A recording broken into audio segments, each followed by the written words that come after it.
Shalom. La segunda aliyá de la Parashat Vaikra comienza donde nos quedamos, que es en el capítulo 1, versículo 14.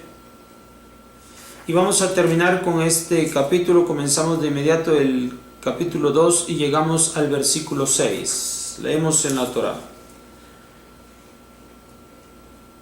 Si del ave fuere su holocausto, olá, que él ofrendare a Adonai, presentará de los tórtolos y de los palominos su ofrenda. Lo acercará el Cohen al altar, Mizbeach, cortará su cabeza, quemará en el altar y se exprimirá su sangre en la pared del altar. Le quitará su buche junto con sus plumas y lo arrojará junto al altar hacia el este en el lugar de las cenizas. La henderá con sus plumas sin dividirlo y lo quemará el Cohen en el altar sobre los leños que están sobre el fuego. Holocausto es él, olá, ofrenda ígnea de aroma grato delante de Adonai. Una persona que presentare una ofrenda de minjá a Adonai, de sémola será su ofrenda, verterá sobre ella aceite y pondrá sobre ella incienso. La traerá a los hijos de Aharón los Kohanim. Tomará de ahí el Cohen un puño lleno de sémola y de su aceite con todo su incienso, y quemará el Cohen para su recuerdo en el altar, ofrenda ígnea, aroma grato delante de Adonai. Lo que sobrare del presente será para Aarón y sus hijos, Kodesh HaKodashim, de las ofrendas ígneas a Adonai. Si acercares una ofrenda de oblación de lo cocido en horno, será de sémola, galletas ácimas, matzot mezcladas con aceite y obleas ácimas untadas en aceite. Si minjá de sartén fuere tu ofrenda, sémola mezclada con aceite ácima será. La dividirás en panes y verterás sobre ella aceite. Minjá es ella. Bien, esta es la segunda aliyá. Y la segunda aliyá va a hablar de un segundo tipo de Korban Olá. En el primer caso, en la primera aliyá, fue de animales mamíferos, y en este caso va a ser de aves, de palomas y tórtolos. Estos, a diferencia de aquellos que van a ser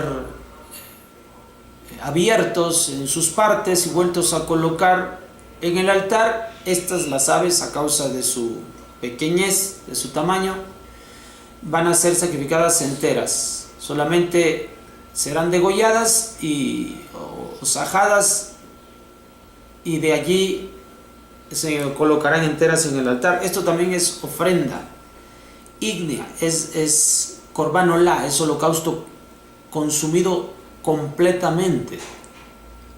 Es igual, el mismo valor, solo que aquí en el primer caso animales mamíferos más grandes, mayores, y este es de animales pequeños. De todos modos, es una vida completamente entregada en sacrificio a Hashem. Representa ambas cosas, ya sea que sea un mamífero, sea que sea una ave.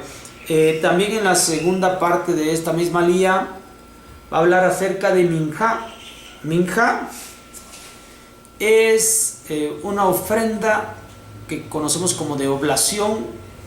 Va a ser realizada con productos que de origen natural van a ser preparadas, de alguna forma producidas por el hombre, y estas son las que serán entregadas en sacrificio, en Korban, delante de Hashem. En el primer caso es la harina de sémola, de trigo, y al lado aceite de oliva. Entonces no es propiamente el trigo, no es propiamente la oliva, sino que son productos que surgen de estos que se presentan en forma natural, que son el trigo y la oliva. Estos ya son producidos por el hombre. Estos son los que son entregados, y de ellos solamente una pequeña porción en minjá son consumidos en el altar. El resto de lo que es entregado como minjá es para el consumo de los Kohanim. ¿Por qué ocurre esta diferencia? Porque son elementos producidos por el hombre. Y si son elementos producidos por el hombre, son elementos disfrutados por el hombre. Como en este caso, ya fueron entregados a Hashem, el Hashem, que ya es dueño de Minjá, de oblación, le concede a los Kohanim la oportunidad de consumirlos, pues también son hombres, pero no cualquier hombre puede disfrutar de estos alimentos, sino de hombres consagrados a Hashem. Por eso Hashem les da la oportunidad de disfrutar de ellos. Esto es lo que tiene en la segunda aliyá. En cuanto a Korban Minjá, ya revisamos dos hasta ahora. Korban Olá, de animales grandes, y Korban Olá de animales pequeños. El Korban Olá también de aves en esta segunda lectura, y también en esta segunda lectura el Korban Minjá de cereales y de la oliva, que representa el trabajo del hombre y el esfuerzo del hombre disfrutado por el hombre. Nos vemos para la tercera aliyá. Shalom.